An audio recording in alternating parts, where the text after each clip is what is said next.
कुछ लोगों के मन में ये भी डर है कि क्या ये कानून होने के बाद हमें हमारे घर से, हमारे राज्य से, हमारे देश से निकाला जाएगा।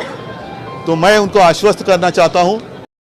हमेशा से मालेगांव शहर को मुसीबतों का सामना करना पड़ा है और एक नई मुसीबत मालेगांव शहर के लिए आने जा रही है। बिजली का ठेका कोलकाता के एक प्राइवेट कंपनी को 20 साल के लिए दिया जा रहा है, जो मालेगांव शहर को बिजली प्रोवाइड करेगी। मालेगांव शहर के विधायक मौलाना मुफ्ती इस्माइल कासमी साहब ने इलेक्ट्रिसिटी हो, वार्ड नंबर 12 का चुनाव हो और NRC हो, इसको लेकर क्या कहा आप ज़रूर देखें। प्रेस नोट के ज़रिए से हमने इस बात का इजहार किया है कि मालेगांव शहर जो है सिर्फ एक ही रोज़गार पर निर्भर है और वो है पावरलूम। नदी के इस तरफ जो है 70% बिजली का इस्तेमाल है, नदी के उस तरफ 30% बिजली का इस्तेमाल है। और बिजली कंपनी को ठेका, प्राइवेट कंपनी को ठेका दे दिए जाने के बाद जो अंदेशे हैं, उन अंदेशों के पेश नज़र आज हम जो है इस प्रेस कॉन्फ्रेंस का इनेकाद कर रहे हैं और ये बताना चाहते हैं कि आने वाले दिनों के अंदर चाहे कमर्शियल लाइन से बिजली इस्तेमाल करने वाले लोग हों या आम तौर पर घरेलू बिजली सारिफीन हों, सभी के लिए बड़े मसाइल आ सकते हैं। और उन मसाइल की वजह से मालेगांव शहर की जो आवाम परेशान होगी और परेशानियों से दो चार होगी, वो पिछले नुमाइंदे का जो नुमाइंदे हमारे शहर से थे, MLA थे, उनका सब किया धरा है। हमारा इस मामले में कोई लेना देना नहीं। नुकसानात कई तरह के हो सकते हैं।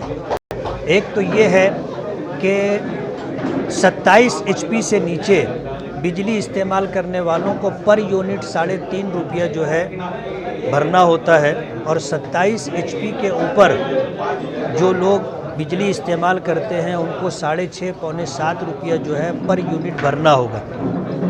आज सहूलत ये है कि हम जो है 27 HP से नीचे बिजली इस्तेमाल करने वाले हैं, इसके लिए हम अपने कारखानों में 1 से ज़ायद मीटर लगाते हैं। उससे ये होता है कि 3.5 रुपया पर यूनिट हमें बिल आता है और हम पर यूनिट 3.5 रुपया भरते हैं। लेकिन प्राइवेट कंपनी के आ जाने के बाद 1 से ज़ायद मीटर हम अपने कारखानों में नहीं लगा सकेंगे। 1 मीटर लगाना होगा और बिजली इस्तेमाल जो बढ़ेगा उसके पेश नज़र हम 27 HP के ऊपर बिजली इस्तेमाल करने वालों में शुमार किए जाएंगे और पर यूनिट हमें जो है 6.5 से 7 रुपया बिजली बिल भरना पड़ेगा। सर, ये सिटीजन अमेंडमेंट एक्ट को लेकर पार्टी का स्टैंड क्या रहेगा? इस सिलसिले के अंदर मजलिस इत्तेहादुल मुस्लिमीन का बिल्कुल खुला मौक़िफ़ है और वो ये है कि हमारे मजलिस के सदर और हमारे कायद असदुद्दीन ओवैसी साहब ने पार्लियामेंट के अंदर शहरियत तरमीमी बिल जो पेश किया गया था उसको फाड़ करके मुखालफत की थी और हम इसी मुखालफत को ले करके तहरीक का रास्ता इख्तियार किए रहेंगे। हमने जो है शहर में सबसे पहले इसकी मुखालफत के लिए जलसे का इनेकाद किया। दस्तूर बचाओ कमेटी ने बनाई और उसके पेश नज़र आइंदा भी हमारे प्रोग्राम होते रहेंगे। हम इस सिलसिले में बहुत मुमकिन है कि धरना भी दें और उसी के साथ हम ख़वातीन का जो है जुलूस भी निकालने पर गौर कर रहे हैं और भी इसके अलावा लोगों की मुख्तलिफ राय हैं। इस तहरीक को हम चलाते रहेंगे जब तक जो है ये एक्ट रद्द नहीं किया जाएगा। महाराष्ट्र के CM उद्धव ठाकरे ने NRC और सिटीजनशिप एक्ट को लेकर बड़ा बयान दिया है। महाराष्ट्र की जनता को घबराने की या परेशान होने की ज़रूरत नहीं है, उनसे उनका हक नहीं छीना जाएगा। उन्होंने एक प्रेस कॉन्फ्रेंस में क्या कहा, आप ज़रूर देखें। आप सारे जानते हो कि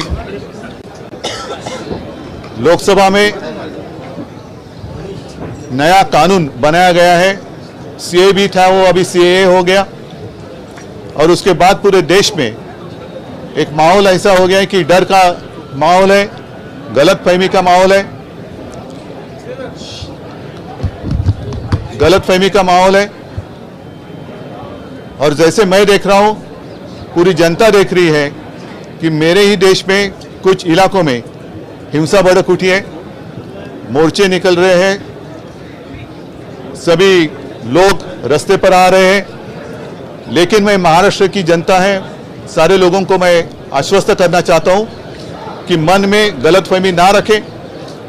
कुछ लोगों के मन में ये भी डर है कि क्या ये कानून होने के बाद हमें हमारे घर से, हमारे राज्य से, हमारे देश से निकाला जाएगा, तो मैं उनको आश्वस्त करना चाहता हूं, महाराष्ट्र की सरकार पूरी समर्थ है।